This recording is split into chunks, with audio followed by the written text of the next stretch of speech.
Allez, c'est l'heure de prendre la route. On vous emmène aujourd'hui sur la Côte d'Émeraude. Départ, le Mont-Saint-Michel en Normandie, arrivé dans un autre temps, un château féodal Fort-la-Latte au Cap Fréhel en Bretagne. Et attention, vous allez être dépaysés. Pascal Justice, Loïc Lemoigne. La Côte d'Émeraude, un paysage maritime à couper le souffle sans cesse renouvelé par les grandes marées. Des châteaux, des ports et une cité corsaire. Cette route nous mènera de la baie du Mont-Saint-Michel en Normandie au Cap Fréhel en Bretagne. Chaque année, 2,5 millions de touristes visitent la baie du Mont-Saint-Michel. Ceux qui s'aventurent à marée basse connaissent son plus grand danger, les sables mouvants. On ne les voit pas. Ils se déplacent tout le temps. En surface, le sable est dur, mais dès qu'on piétine un sable mouvant, un étrange phénomène se produit. Impossible de s'enfoncer au-delà de la poitrine, mais à ce stade, un autre danger guette. Venez, parce que je ne vais pas m'en sortir tout seul ce coup-ci. L'argile, charriée par les rivières, se mélange au sable de la baie, puis se solidifie comme du béton. Je reprends mon souffle. Merci. Tous les accidents qu'il y a pu avoir, parce qu'on est réputé pour ça à la baie de Mont-Saint-Michel, dans les sables mouvants particulièrement, c'est pas mort dans les sables mouvants, on est bien d'accord, c'est impossible. Non, c'est prisonnier dans les sables mouvants et c'est la mer qui monte. Alors, pour ne pas mourir noyé, mieux vaut faire la randonnée avec un guide professionnel. Il ne pleut pas. Il pleut pas en Normandie, ça n'existe pas.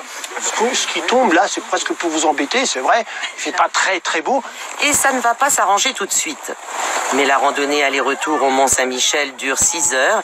Et ici, c'est bien connu, il fait beau plusieurs fois par jour. Quittons la Normandie pour Cancale, en Bretagne. Cancale, célèbre pour ses huîtres.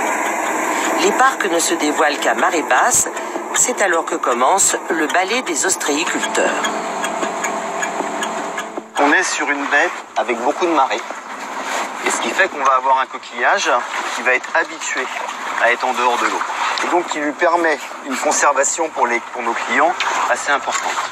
Mais qu'importe la durée de conservation quand on décide de déguster sur place, directement de la mer au marché et du marché à la jetée. Par rapport aux marraines d'Oléron que j'ai mangé il n'y a pas longtemps, le goût est légèrement différent.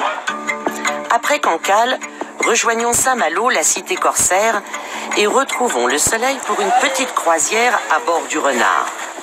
Une réplique d'un navire armé en 1813 par un corsaire de légende, Robert Surcouf. On va être marin aujourd'hui, une petite matinée. Donc pareil à hisser. Eh bien, hisser. La croisière sur ce vieux gréement nécessite la participation active des touristes. Il faut avoir du souffle, on va dire. Et qu'on n'a pas l'habitude, la première fois, évidemment, c'est un peu plus complexe. Manque seulement au programme l'abordage d'un bateau anglais. Arraisonner les navires marchands de l'ennemi pour voler leur cargaison était la spécialité de Robert Surcouf. Fort de ses ruses, il amassa très jeune une fortune considérable. Son but, c'était d'avoir un navire anglais avec un pavillon anglais pour pouvoir se rapprocher des navires anglais, pouvoir converser de loin en anglais. Donc voilà, ils étaient complètement rassurés, les Anglais, et au dernier moment, abordage.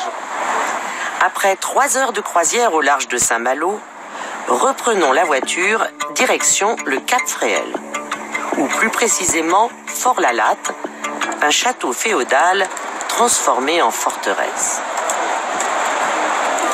L'ascension du donjon est vertigineuse, mais la récompense à la hauteur. On a une vue magnifique en fait, on a le phare du Cap Fréhel qui est magnifique et puis on a une belle mer, donc c'est top en fait. On va pouvoir enfin commencer les festivités. 3 jours de fête médiévale très prisée qui se répètent chaque année au cœur de l'été. Pour le plus grand plaisir des grands et des petits.